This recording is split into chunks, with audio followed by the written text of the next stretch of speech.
Good morning students, लक्ष्य में आप सभी का स्वागत है।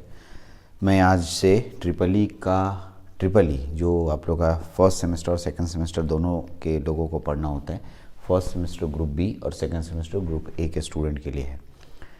यूनिट वाइज मैं सारे इंपॉर्टेंट क्वेश्चंस को यहाँ पर डील कर रहा हूँ, क्वेश्चंस डील कर रहा हूँ, आंसर्स नहीं। आंसर्स के लिए आपको मेरे नोट्स कॉपी या मेरे ऑनलाइन वीडियोस या लाइव क्लासेस जो मैंने आप लोग को दे रखे हैं उससे आप निकाल सकते हैं।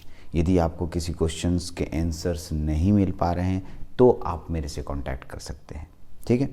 तो देखिए यूनिट नंबर 1 जो मैंने दो टाइप से क्वेश्चंस मेंशन किए हैं, एक है लॉन्ग क्वेश्चंस और एक है शॉर्ट क्वेश्चंस, ठीक है। लॉन्ग क्वेश्चन और शॉर्ट क्वेश्चन, ठीक है। लॉन्ग क्वेश्चन जो आता है वो 6 मार्क्स का होता है, शॉर्ट क्वेश्चन जो होता है 4 मार्क्स का होता है, ठीक है। यदि आप यूनिट नंबर 1 की सिलेबस आप सामने रखे होंगे तो उसमें ढेर सारे छोटे छोटे टॉपिक्स को अटैच कर दिया गया है। अगर उनको डिटेल पढ़ाया जाए तो बहुत बड़ा टॉपिक बनेगा, बहुत बड़ा टॉपिक बनेगा, ठीक है, बहुत बड़ा टॉपिक बनेगा। तो मैंने जितने इम्पोर्टेंट क्वेश्चंस हो सकते हैं उसको यहाँ पर मेंशन किए हैं। ऐसे यूनिट 1 बहुत बड़ा टॉपिक है, जो इम्पोर्टेंट हो सकता था यहाँ पर मैंने डाला। जो मैंने VVI लिखा है वो मोस्ट इम्पॉर्टेंट क्वेश्चन है, आप उसको किसी भी स्थिति में नहीं छोड़ेंगे, उसको अच्छे से याद करेंगे।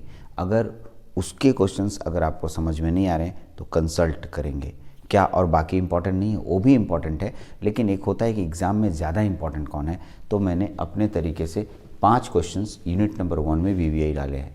इन पांचों क्वेश्चंस को जैसे unit 4 number question, 1 number question, 3 number question, फिर इधर 4 नंबर क्वेश्चन, ये बहुत ज़्यादा इंपॉर्टेंट है। मैं एक एक करके समझा देता हूँ सारे क्वेश्चंस को कि ये क्वेश्चंस कहते क्या हैं, ठीक है। उसके बाद आप इसके आंसर्स मेरे नोट्स कॉपी से ढूंढिए, ठीक। पहला, what is PN junction diode, explain it's forward bias and reverse bias operation. Diodes आपके सिलेबस में डाला है, इसका मतलब PN जंक्शन डायोड पूछेगा, ठीक। PN जंक्शन डायोड, तो PN जंक्शन डायोड का क्या काम है, इसके फॉरवर्ड बायस और रिवर्स बायस ऑपरेशन को बताइए। जब इस डायोड को फॉरवर्ड बायस में जोड़ेंगे और जब इस डायोड को रिवर्स बायस में जोड़ेंगे तो ये किस तरीके से कार्य करेगा उसको पूरा एक्सप्लेन करना होगा। दूसरा है explain the working of NPN transistor. Transistor पढ़ना है आपको। ट्रांजिस्टर, यहाँ ट्रांजिस्टर कहने का मतलब होता है BJT, ट्रांजिस्टर कहने का मतलब होता है BJT बाईपोलर जंक्शन ट्रांजिस्टर। क्या नाम बोला मैंने? BJT। ट्रांजिस्टर कहने का मतलब BJT, और ये BJT 2 तरह के होते हैं, एक का नाम है NPN और दूसरे का नाम है PNP।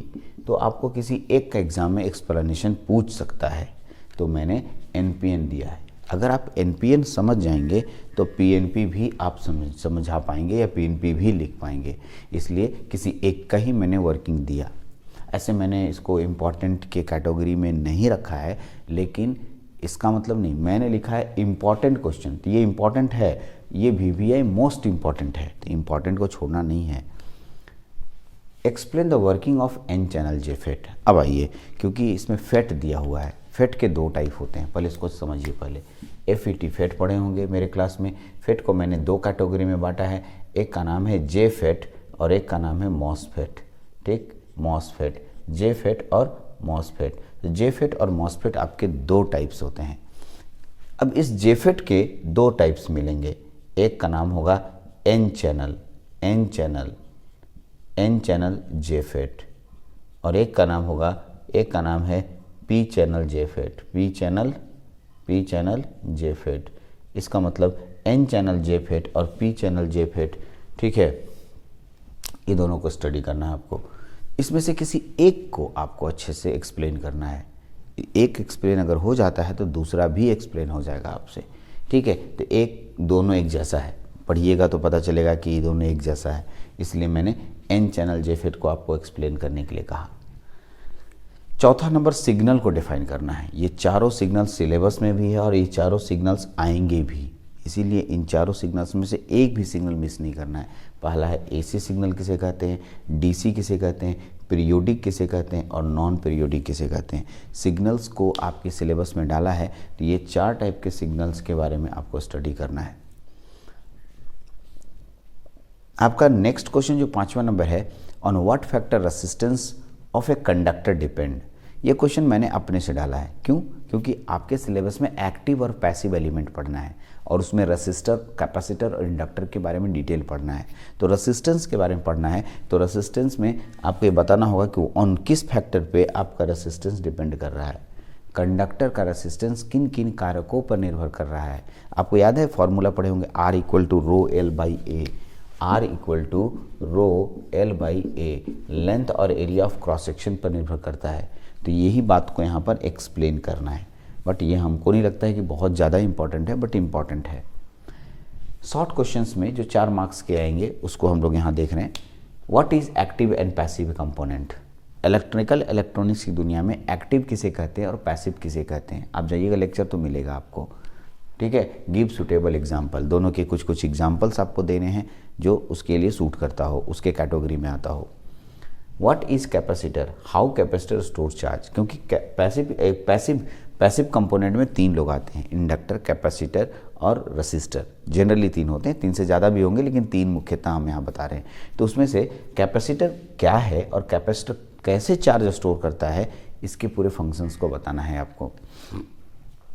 नेक्स्ट आता है, इंपॉर्टेंट है, explain dependent independent voltage and current source. यानी dependent voltage source, dependent current source, independent voltage source, independent current source, इन चारों के बारे में स्टडी करना है, इन चारों के बारे में डिफाइन भी करना है आपको, ठीक है। अगला है, what do you mean by ideal and practical energy source. Ideal and practical, ठीक है, ध्यान रखेंगे।